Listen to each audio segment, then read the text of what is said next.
예, 오늘 말씀의 제목 가족은 사랑의 대상이자 용서의 대상입니다. 이런 제목으로 말씀 나누도록 하겠습니다. 제가 몇 해 전에 이제 아주 과거의 그런 글을 본 적이 있습니다. 이제 어느 겨울날 캐나다에서 있었던 그런 일인데 눈이 많이 내리는 그런 겨울이었습니다. 노 부부가 이제 운전을 하고 쭉 가는데 그만 눈이 너무 많이 내렸기 때문에 길을 좀 헤매버렸습니다. 헤맨 나머지 산길로 들어가 버렸고 또 그곳에서 좀 길을 찾지 못하게 되었습니다. 그리고 설상가상으로 그만 한참 가다 보니까 주유소도 못 만나고 이렇게 하다 보니까 연료마저도 거의 간당간당하게 되었습니다. 오늘날이야 이런 일들이 보통 뭐 캐나다나 미국 가면 종종 있어요. 이렇게 길 잃어버려가 눈 많이 오면 또 사람 살지 않고. 근데 지금 같으면 이제 휴대폰으로 구조 요청해서 어디에 있다 이렇게 알려줄 것인데 그때는 이제 휴대폰이 있지 않았던 그런 시기였기 때문에 되게 어려움이 있었습니다. 그러면서 좀 큰 길가에 대면서 사람 지나가면 기름 좀 주고 자기 좀 도와달라 이런 식으로 요청을 하려고 했습니다. 한 이틀 정도 지났는데 눈이 너무 많이 와서 쌓였기 때문에 아무도 그곳에 지나지 않는 것입니다. 그러면서 자칫 잘못하면 우리가 여기서 노부부 또 기력이 약하니까 죽을 수도 있겠구나 이런 생각을 하였습니다. 3일째 4일째 돼도 없는 것을 보면서 자기가 어쩌면 죽을 수 있겠구나 이렇게 좀 생각해 나가면서 이제 펜과 종이를 찾아가지고 일기 형식으로 편지를 자녀들에게 이렇게 씁니다. 그러면서 지금의 그런 소외들 사랑하는 자녀들아 이렇게 하면서 그런 어떤 편지를 이렇게 합니다. 우리가 이러이를 만나가지고 지금 4일째 먹지 못하고 아빠가 매우 좀 위독하고 약도 지금 먹지 못해가지고 위독하고 하는데 어쩌면 여기서 삶이 마감할지 모르겠다. 그런 이야기를 쭉 이렇게 합니다. 그러면서 그동안 얼굴을 보면서는 하지 못했던 그런 이야기. 내가 너희를 참 사랑했는데 너희 얼굴이 있을 때는 뭐 쑥스러움과 여러 가지 그런 이유로 그런 표현들을 잘 하지 못했다. 이런 얘기들. 그리고 어릴 때 추억들 어른 되어서 미안하고 감사했던 일들 그런 것들을 쭉 일기 형식으로 며칠 동안 짧게 이렇게 해가지고 이렇게 합니다. 그렇게 쓰다가 한 3일째 돼서 자기 남편이 먼저 죽게 되었습니다. 그러면서 방금 내 사랑하는 아버지가 방금 하나님의 품에 갔단다 이렇게 이야기하면서 그런 내용을 쓰고 나도 얼마 안 가서 하나님의 품에 갈 것 같다 이렇게 하고 그리고 그 어머니가 마지막 그 힘이 있을 때 그런 얘기를 합니다. 너희도 꼭 예수님 잘 믿고 우리가 작별 인사는 못했지만 천국에서 다시 재회했으면 좋겠다. 그리고 내가 노부부 살 만큼 살았는데 마지막 인생을 돌아볼 수 있는 시간을 주신 하나님께 감사한다. 이렇게 하면서 그런 글을 마치고 할머니마저 이렇게 죽게 되었습니다. 그리고 이제 가족들이 계속 실종 신고를 하고 찾죠. 그러면서 그들이 죽은 지 일주일 정도 지난 다음에 발견되었다고 합니다. 그리고 수색대기에서 이런 일들이 가끔 있는데 길 잘못 들어가서 죽는 일이 있는데 또 그런 가정이구나 하고 또 그리고 확인해 보니까 그 편지를 발견했습니다. 그러면서 그 자녀들에게 줄 때 자녀들이 그것들 받고 오열하기도 하고 부모가 얼마나 자기를 아끼고 사랑했는지 또 그때 상황이 어떠했을지 이런 것들 생각하면서 한 번 더 마음도 아프고 부모님께 또 감사하는 마음도 또 느꼈다 이런 어떤 글 예전에 나와 있는 글을 본 적이 있습니다. 이렇게 우리의 가정의 이렇게 모습이죠. 우리가 알게 모르게 사랑한데 잘 표현하지 못하고 또 어려움이 있을 때 그런 어떤 사랑하는 마음들을 생각하는 그런 것들. 그런데 아름다운 그런 가정 안에 있어야 될 그 아름다운 그런 모습들이 꼭 사랑만이 있는 것 같지는 않습니다. 돌아보면 사랑하는 마음도 분명 있긴 있지만은 그 안에는 갈등도 있고 미움도 있고 또 서로 상처될 만한 그런 것들이 혼돈되어서 살아가는 게 우리 현실의 가정의 모습이 아닌가 그런 생각을 갖게 됩니다. 우리는 지난 주일에 이제 창세기 39장을 통해서 요셉의 이야기를 한번 쭉 이렇게 듣게 되었습니다. 요셉이 가정적으로 어려움이 있었죠. 그러면서 이집트 애굽으로 노예로 팔려서 어려움 당하다가 하나님이 함께 하시니 가는 곳마다 인정받고 또 힘 있는 그런 삶을 살아갔던 그런 내용을 보았습니다. 오늘은 그에 이어서 오늘은 45장을 통해서 가족 용서와 사랑에 대해서 요셉 가족을 통해서 한번 돌아보려고 합니다. 오늘 45장의 내용은 요셉이 헤어졌던 가족들과 22년 만에 재회하는 그런 이야기입니다. 그러면서 중간중간에 큰 스토리가 있긴 했지만은 만나며 용서하고 화해했던 그런 내용들. 우리가 한번 이 본문을 보면서 가족은 우리 사랑의 대상이기도 하지만 용서의 대상인지 한번 확인해보고 한 세 가지로 나눠서 오늘 우리에게 주시는 그런 주의 음성 듣기 원합니다. 첫 번째, 우리가 또 오늘 본문 통해서 한번 보려고 하는 것은 대부분의 가족에게는 가족으로 인한 어려움과 상처가 대부분의 가족들은 있음을 우리는 먼저 기억해야 될 것입니다. 우리 일만 아니라 대부분의 가정 가운데 있다는 것입니다. 그리고 이것은 믿음 좋은 가정에게도 예외가 아닙니다. 우리 요셉 가정 쭉 거슬러서 보면 우리가 쭉 공가의 흐름대로 아브라함부터 쭉 이렇게 봤습니다. 아브라함이 하나님의 부름을 받고 순종해서 가나안 땅으로 왔죠. 다 이제 정리하고 가나안 땅에 이렇게 왔는데 아브라함이 이제 자녀를 낳으면서 이 요셉의 징조 할아버지였던 아브라함 때부터 약간의 갈등이 있었습니다. 어렵사리 자식을 낳게 낳는데 이스마엘이라는 자식을 낳게 되었습니다. 그런데 이스마엘은 이제 약속의 그런 자녀가 아니었죠. 약속의 자녀가 아니고 좀 다른 하나님께서 계획하신 그런 뜻들이 있었습니다. 그리고 이스마엘이 14살 때 드디어 약속의 자녀였던 그 이삭이라는 자녀가 이스마엘 14살 때 낳게 되었습니다. 그러면서 아버지의 관심이 이삭에게 점점 가고 또 어린 자녀에게 갈 때 이스마엘이 되게 섭섭했겠죠. 그러면서 성경은 그렇게 표현합니다.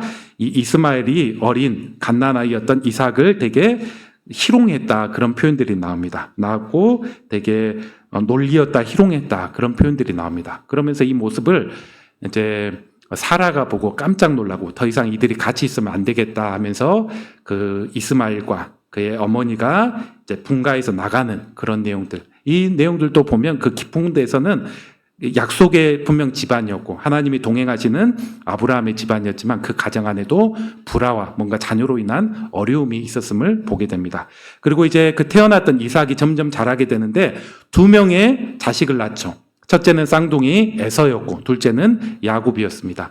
이 자식 역시 어땠습니까? 장자권의 그런 문제로 크게 싸우더니 그만 형이 동생을 죽일 듯이 이렇게 화를 내는, 그래서 동생 야곱이 어쩔 수 없이 형을 피해서 외갓집으로 도망가서 20년 동안 형을 피해서 있는 그런 내용이 나옵니다. 이런 것들을 우리가 성경으로만 봐서 그렇지 실제 우리 주변에서 이런 일이 일어난다면 형이 동생을 죽이려고 하고 동생은 피어서 20년 동안 어디 보이지 않는 곳으로 도망가서 산다. 물론 그 20년 후에는 화해하고 함께 또 근처에서 좀 살았지만은 그런 어려운 시간이 분명 하나님을 잘 믿는 약속의 그런 집안 가운데 있었다는 것입니다. 그리고 또 야곱은 12명의 아들들을 낳죠. 그런데 그 아들들 가운데서도 또 문제가 일어나게 됩니다. 이제 오늘 본문의 배경이 되는 그런 내용인데 야곱은 또 아버지가 좀 그러면 안 됐는데 11번째 아들인 요셉을 되게 편애했죠. 좋아했습니다. 4명의 아내가 있었는데 그중에 사랑하는 그 라헬 통해서 낳은 첫째 아들인 그 12명 중에 11번째 아들 요셉을 특별히 사랑했고, 그리고 그 사건이 보이는 사건이 12명의 아들들 중에 11번째 요셉에게만 채색옷을 딱 이렇게 입혀주는 것입니다. 여러분 한번 생각해 보세요. 여러분이 여러 형제가 있는데 아빠 엄마가 특별히 누군가만 비싼 옷 사주고 메이커 신발 사주고 딴 사람 안 그러면 되게 기분 나쁘겠죠? 그런 적 없어서 모르죠. 근데 그런 일 실제로 있으면 되게 기분 나쁩니다. 그리고 첫째에게만 그러면 형이니까 하고 물려주겠구나 이렇게 생각하는데 그게 아니라 거의 막내급에 그렇게 해버린다고 하면 부모님은 되게 편애하구나, 나보다 내 동생들을 훨씬 더 좋아하구나, 나는 찬밥 신세구나, 이런 생각에 부모에게도 불만이 생기고 그 동생에게도 되게 불만이 생기는 그런 모습들, 그런 모습이 바로 야곱의 그런 가정, 그 아들들이었다는 것입니다. 그리고 여기에 더 이렇게 기름을 붓는 그런 사건이 있었는데 어느 날 11번째 아들 요셉이 꿈을 꾸게 됩니다. 그 꿈을 자기만 알면 좋은데 자랑 삼아서 다른 형들에게, 10명의 형들에게 이야기하죠. 내가 꿈을 꿨는데 여러 별들, 형들의 별들도 있고 엄마의 별들도 있고 하는데 그 별들이 내 별을 향해서 절하더 있다. 그리고 형들이 농사지었던 그런 여러 볏짐들이 있는데 그 볏짐이 내 볏짐을 향해서 절하더이다. 이렇게 이야기합니다. 이 말은 그 12명의 형제 중에 내가 최고이고 당신들은 나에게 절을 할 정도로 내 밑에 있을 것입니다. 이 정도의 그런 메시지이기도 하죠. 이 이야기를 들을 때 또 평소에 아버지의 편애 이런 것들 가운데 더 여러 가지 생각이 들어서 10명의 형들은 아버지의 섭섭함, 더 나아가서 요셉에 대한 미움, 징후 또 이렇게 발전하게 되었습니다. 이런 상황 가운데 이제 그 분노가 결국 터져 나가서 그 11번째 동생이었던 요셉을 10명 형들이 짜가지고 죽이려고도 했고 참아 죽이지 못하고 노예로 팔아버리는 그런 사건. 그리고 우리는 지난주에 어찌어찌 하여서 이집트의 노예가 되고 회복되고 또 잠깐 감옥에도 가고 또 그러다가 하나님께서 총리로 세워주는 그런 과정들을 우리가 알게 모르게 우리가 알고 있습니다. 우리 주변에도 이런 갈등들이 성경의 이야기뿐만 아니라 우리 주변의 이야기일 수 있고 또 이런 것들이 크고 작게 우리의 이야기일 수 있습니다. 우리가 자랑이 아니기 때문에 이런 것들은 좀 시시해가지고 잘 이야기하진 않지만 우리 과정에도 때로는 불화가 있을 수 있죠. 부모님과 자식 혹은 부부와의 또 뭐 형제들 간에 이런 불화가 있기도 합니다.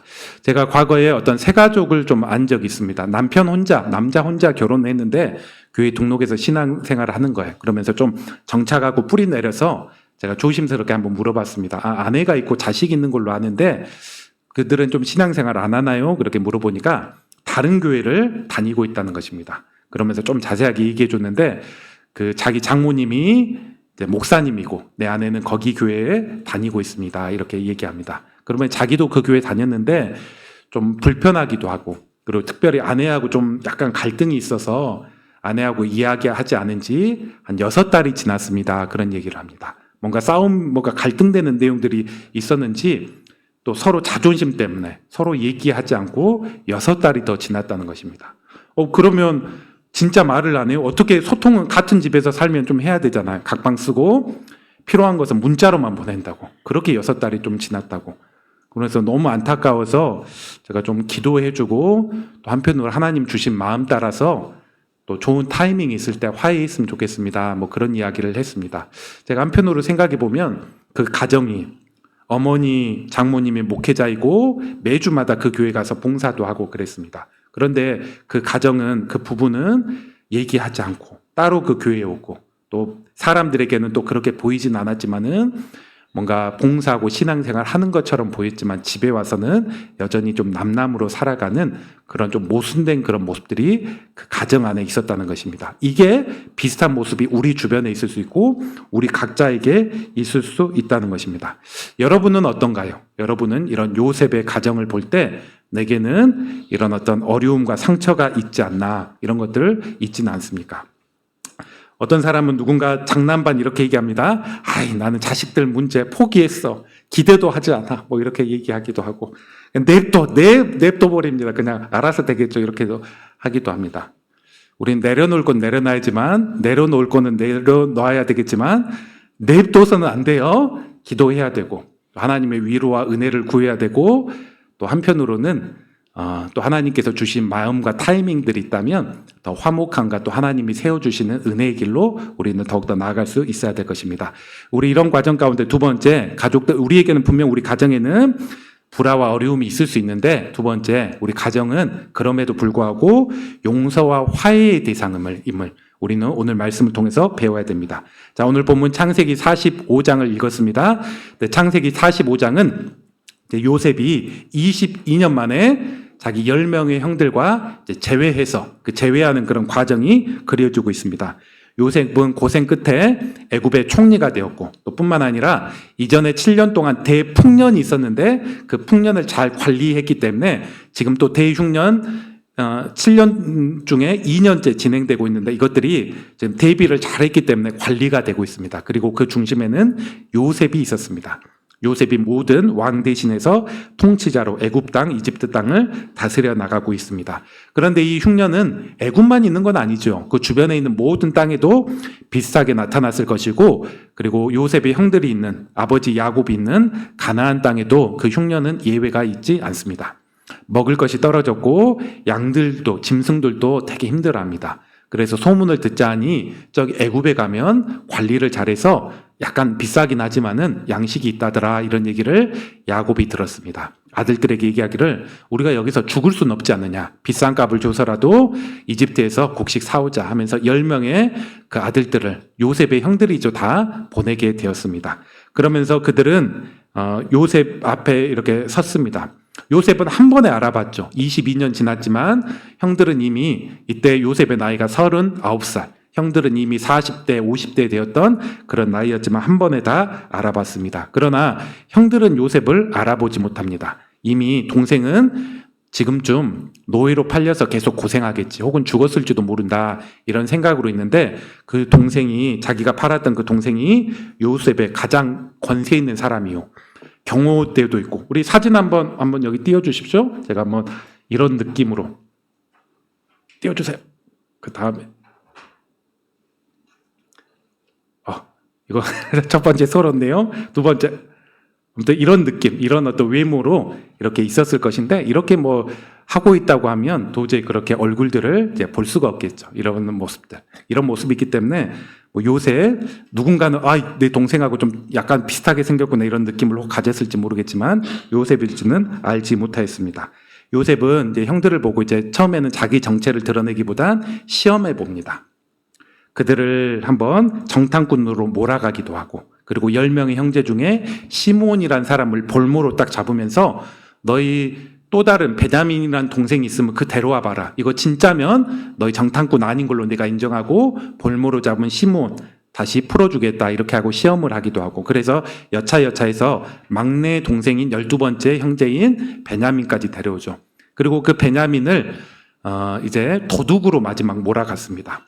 짐을 다, 식량도 얻어서 짐 싸가지고 가는데, 그러면 베냐민 가방에 요셉이 총리가 아끼고 있는 그런 은잔을 이렇게 탈취하는 도둑식으로 몰아가면서 그 요셉을 이곳에서 노예로 삼으려고 합니다. 그때 형제들의 반응이 어떠한지, 이런 것들 한번 시험해 보죠.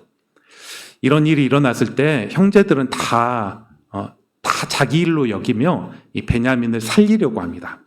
22년 전에는 자기하고 베냐민을 미워하고, 그리고 다른 엄마에서 낳았다고 좀 경계하고 그랬는데, 지금 22년이 지나서는 다 어떻게 하든 베냐민을 지키려고 하고, 그리고 넷째 형이었던 유다와 같은 사람은 내가 베냐민을 대신해서 여기로 노예로 삼겠습니다. 저를 데려가십시오. 제가 정말 여기에 있고 가도록 하겠습니다. 일을 풀어주도록 하십시오. 이렇게 요청도 할 정도로 모든 형제들이 좀 살리려고 하는, 도와주려고 하는 그런 흔적이 있었습니다. 그때 45장 우리 1절 봅시다. 1절에 요셉이 이런 형들의 모습을 보면서 더 이상 주체하지 못하고, 자기의 마음을 주체하지 못하고 45장 1절 이렇게 얘기합니다. 요셉이 시종들 앞에서 그 정을, 그 마음을 억제하지 못하여 큰 소리를 지릅니다. 큰 소리를 지르면서 옆에 있는 그런 종들, 통역관들 다 물러가라. 지금 이집트 말로 지금 통역에서 지금 얘기했기 때문에 경호원들 다 물러가라 하고, 그 형제들에게 자기의 본 모습, 정체를 알립니다. 자기에게 알립니다. 그때 형들 11명의 형제들 외에 그 옆에 있는 사람이 아무도 없었는데, 내가 요셉입니다. 2절에 얘기하니까 큰 소리로 울면서 내가 요셉입니다, 이렇게 얘기하면, 3절에 요셉이 그 형제에게 이르되 나는 요셉이라. 내 아버지께서 살아계십니까? 이렇게 물어보면서 11번째 당신의 동생인 요셉입니다 하면서 자기의 정체를 밝히는 것입니다. 내가 요셉입니다, 이런 이야기를 들었을 때 형들의 마음이 어떠했겠습니까? 사실 형들도 마음에 알게 모르게 마음의 짐이었습니다. 자기가 팔았는데 아버지에게는 죽었다고 거짓말하고, 무슨 일이 있을 때마다 하나님이 우리 과거 22년 전에 일들 때문에 우리에게 벌 내리는구나, 이런 식으로만 생각하며 마음이 편하지 못했는데, 내가 요셉입니다 이렇게 얘기했을 때 두려움과 여러 가지 생각이 들었을 것입니다. 만일 이 무서운 총리께서 우리를 벌하시고 과거 시시비비를 가려가지고 우리를 벌한다면, 너희도 한번 당해봐라, 나 노예로 팔았지, 너희도 여기서 노예로 한번 죽어봐라, 이렇게 해버린다면 꼼짝없이 돌아가지도 못하고 남은 여생 고생하다고 죽어야 되는데 어떻게 살아야 될까, 이런 생각들이 스쳐가지 않았을까요? 이런 두려움들이 형들 모두에게 있었을 것입니다. 그러나 요셉은 형들을 용서합니다. 뭐라고 얘기하는가? 이렇게 얘기합니다. 판자라, 4절에 보니까 당신이 판자라 이렇게 얘기하는데 5절에 보니까 이렇게 얘기합니다. 당신들이 나를 이곳에 팔았다고 해서 근심하지 마소서. 내가 왜 그랬을까 그렇게 한탄하지도 마소서. 하나님이 생명을 구원하시려고, 당신들이 기근해서 죽지 않게 생명을 구원하시기 위해서 나를 당신보다 이곳에 이 애굽 땅에 먼저 하나님이 보내셨습니다. 또 6절에 이 땅에 2년 동안 흉년이 들었기 때문에 아직 5년은 더 있어야 되는데 하나님께서 나를 먼저 보내서 이런 것들 대비하고 우리 가족이 또 우리 집안이 아브라함의 후손 약속의 자녀들이 회복되고 피할 수 있도록 나를 먼저 하나님께서 보내신 것을 내가 압니다. 이렇게 이야기하는 것입니다.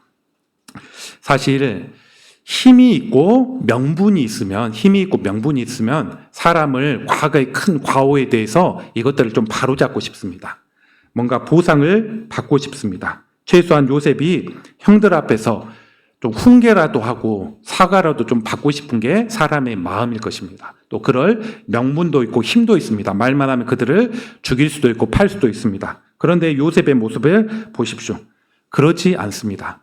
당신들은 죽어 마땅하지만 내가 이번 한번 넘어가겠습니다. 뭐 이런 식으로 이야기하지도 않습니다. 과거 일들을 묻지도 않고 그냥 이야기합니다. 하나님께서 나를 이곳에 보내셨습니다. 당신들의 어떤 실수와 과오가 있지만 하나님께서 나를 보내셨습니다. 사실 이런 모습은 과거 형들이 처음 왔을 때 딱 이것들을 깨달았습니다.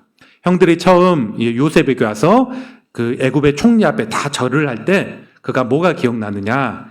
한 20여 년 전에 있었던 꿈이 22년 전에 있었던 그 꿈. 아까 초두에서 이야기했듯이 형들의 그런 별들이 형들의 볏짐이 다 내게 절해 나가는 그 꿈이 딱 기억이 났습니다. 하나님이 그게 그냥 개꿈이 아니라 나의 미래에 대해서 알려주고 하나님의 섭리 안에서 이런 것들이 진행되고 있음을 알려주는 그 내용이었구나. 그러면서 그가 깨닫기를 분명 형들의 큰 잘못에 의해서 이곳에 왔지만 결국 하나님께서 우리의 가족을 기근을 피해서 구원하기 위해서 하나님의 큰 민족을 이루기 위해서 나를 이곳에 먼저 보내시는 그런 섭리가 있구나. 이를 그가 깨닫고 알게 됩니다.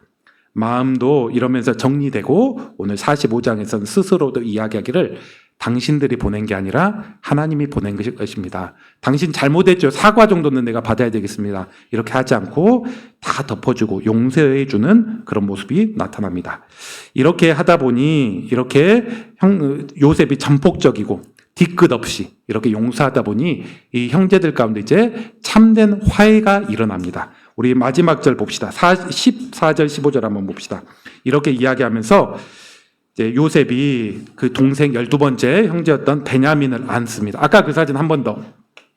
이게 아까 요셉 사진이에요. 요셉과 베냐민 사진이요. 14절에 보니까 베냐민을 쫙 이렇게 안고 이렇게 웁니다. 이렇게 할 때 베냐민 역시도 이렇게 얼어 있었는데 베냐민도 형을 안죠. 그리고 얼마나 보고 싶었을까요? 죽은지 알았고 못 볼지 알았고 했는데 그 친형, 같은 엄마에게 낳았던 그나마 챙겨줬던 친형이 살아서 나를 먼저 안아주고 우는 그런 모습에 베냐민 역시 울었습니다. 그리고 15절 요셉이 동생 베냐민뿐만 아니라 10명의 형들에게도 다 입맞추고 안아주고 울었습니다. 그럴 때 형들의 마음이 얼어 있었던 그런 몸과 마음이 비로소 풀리고 그 총리였던 자기 동생의 그제서야 이제 말을 걸 수 있는 그런 모습이 나타납니다. 요셉의 이런 전폭적인 그런 용서로 인해서 이들에게 화해와 연합이 일어나는 형제들 가운데 연합이 일어나는 그런 모습을 보게 됩니다. 만일 이때 요셉이 뭔가 시시비비를 조금이라도 가리려고 했다면 그 형제는 항상 죽지는 않았을지라도 요셉 눈치 보면서 살 수밖에 없었을 것인데 더 이상 묻지 않구나, 다 용납해 주는구나 이런 모습을 가졌습니다. 여러분 한번 오늘 요셉이 용서하는 모습을 여러분이 한번 기억해 보시기 바랍니다. 오늘 세상에서는 분열과 분노가 난무하고 또 한 번 마음이 틀어지면 평생 안 볼 것 듯이 살아가는 게 오늘 이 땅의 그런 삶입니다. 당한 만큼 갚아주려고 하고 내 분을 쉽게 풀지 못하는 이 세대입니다. 그리고 이런 모습들은 세상뿐만 아니라 가정에서도 종종 나타나는 그런 모습이기도 합니다. 그런데 우리는 이 요셉의 모습을 한번 잘 기억하고 이게 우리가 가져야 될 또 하나님께서 요청하는 그런 모습임을 기억해야 될 것입니다. 전폭적이고 뒤끝 없는 그런 용서를 해나갈 때 참된 화해가 있고 또 이것들이 또 불씨 꺼진 줄 알았는데 또 일어나지 않고 온전히 용서와 화해가 일어남을 우리는 기억해야 될 것입니다. 그리고 사실 그리스도인들은 세상 사람들보다 더 큰 용서와 화해의 수준으로 살아가는 자들이 바로 우리들입니다. 우리 예수께서 말씀하시기를 우리는 하나님께 억만지한, 하나님께 어마어마한 많은 죄와 잘못을 했음에도 불구하고 하나님은 이를 다 용서해 주셔서 우리를 거룩한 하나님의 자녀요, 그래서 천국 갈 수 있는 그런 은혜를 허락해 주셨습니다. 어마어마한 억만지약이 다 용서받았습니다. 그러면서 얘기하기를 다른 사람이 잘못했던 거 너희가 용서받았기에 너희도 용서하라. 그리고 그 횟수는 70번씩 70번씩 7번이라도 무수히 하라는 그런 내용이죠. 무수히 너희가 용서해야 된다. 이게 바로 그리스도인의 그런 모습이라 이렇게 이야기합니다. 여러분이 처음에 요셉 가정을 통해서 우리 가정 안에 있는 어려움도 살펴봤다면, 이제 두 번째, 우리가 용서하고 용납하고 화해해야 될 우리 과정 혹은 과거의 어떤 안 좋은 그런 기억들, 이런 모습들은 있지 않습니까? 혹은 어떤 일로 인해서 좀 과거와 같지 못하고 마음을 열지 못하는 가족, 형제, 이런 모습들은 있지 않은지를 한번 돌아보시기 바랍니다.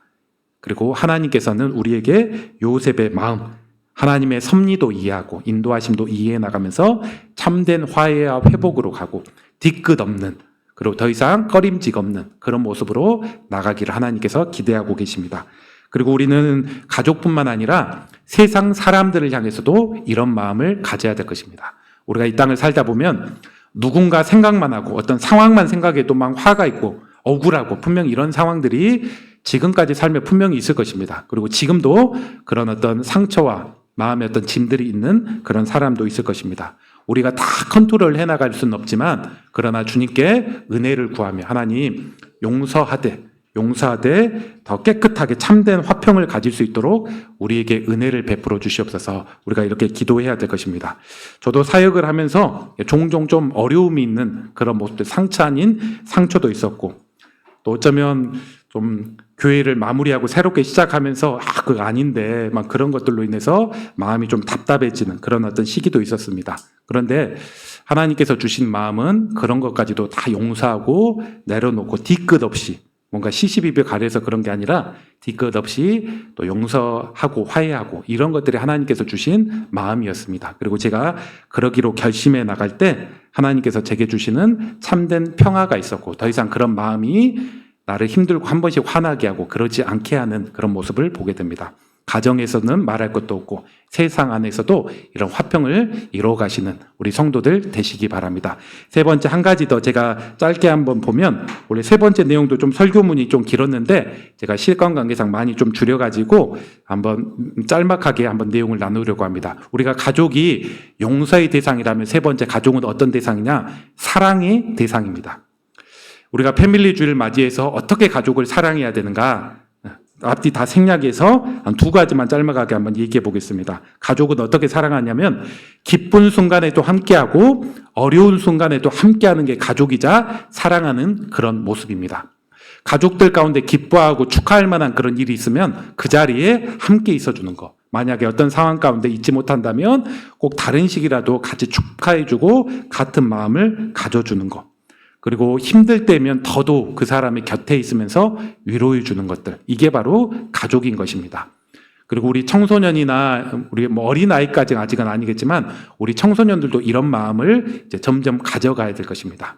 부모님의 은혜, 우리가 축하하고 기억해 주고 해야 될 상황 가운데 해주고, 힘들 때 우리가 그 옆에 있어 주는 거, 위로하고 격려해 주는 거, 바로 이것들이 우리 어리든 또 우리 아주 장년이 되든 상관없이 우리에게 필요한 것입니다. 가족은 용서의 대상일 뿐만 아니라 사랑하고 더욱더 사랑을 갖고 가야 되는 그런 대상임을 기억하시기 바랍니다. 이와 함께 어떻게 사랑하느냐? 우리는 그리스도인이기 때문에 또 우리 방식으로 사랑해야 되는데, 바로 기도하며 사랑하는 것입니다.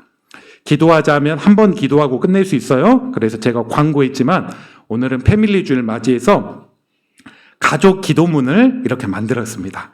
가족별로 한 부씩 가져가면 돼요. 그래서 액자형으로 가져가서 액자에 딱 붙여가지고 자주 보고 하실 분 하시고, 혹은 나는 액자는 부담된다 하신 분은 이렇게 코팅된 거 가져가가지고 식탁에 잘 보이는 데다 딱 그냥 놔둬가지고 수시로 한번 보고, 나도 보고 읽어보고 좀 기도하는 마음으로 읽어보고, 나뿐만 아니라 자식들도 이렇게 읽어보고 기도하고, 우리가 분명 가족들을 위해서 기도해야 되잖아요. 어떻게 기도할지 잘 모를 것인데 그런 가족을 위해 기도문 그런 내용들 읽어보고 이대로 기도하고 혹은 이거 응용해가지고 기도하고 또 오래 보관할 분들은 액자 형태로 해가지고 이렇게 또 기도하고 기도함으로 사랑하고 기도함으로 가정이 하나 되는 것입니다. 오늘 한번 말씀을 한번 정리해 보겠습니다. 우리 사랑하는 성도 여러분, 우리가 지금 요셉의 가정 살펴봤지만 요셉은 그 증조 할아버지 때부터 얼마나 약속의 그런 집안이고 그런 하나님이 함께 하시는 그런 가정이었습니까? 그런데 살펴보니까 크고 작은 불화가 있었고 형제들 가운데서 정말 큰 어려움이 있기도 했습니다. 이게 오늘날 우리 주변의 삶이고 때로는 우리의 삶이기도 합니다. 하지만 두 번째로 하나님은 이런 상황 가운데 용서하고 화해하고 시시비비 가려서 특히 가족들 가운데는 너무 그런 건 아니죠. 시시비비 다 가리려고 하면 가리다 보면 더 상처받기도 하고 용서를 했다고 하는데 또 용서 당한 사람에게는 또 마음의 짐이 생기고 이런 것들인데 우리가 또 파격적이고 또 용서할 것들 또 새롭게 해나갈 것들 이렇게 해나가면 내 마음도 회복되고 또 이것들이 더 이상 우리에게 영향을 미치지 않기 원합니다. 또 가족은 사랑의 대상입니다. 우리가 이제 크고 작게 또 우리 연령대에 맞게 사랑할 모습은 무엇이 있는지 오늘 두 가지 얘기했는데 좋을 때 기쁠 때 우리가 항상 그 옆에 있는 그런 사람이 되고 또 기도함으로 우리 가정을 더욱더 사랑으로 세워나가는 우리 믿음의 백성 되기를 주의 이름으로 축원합니다.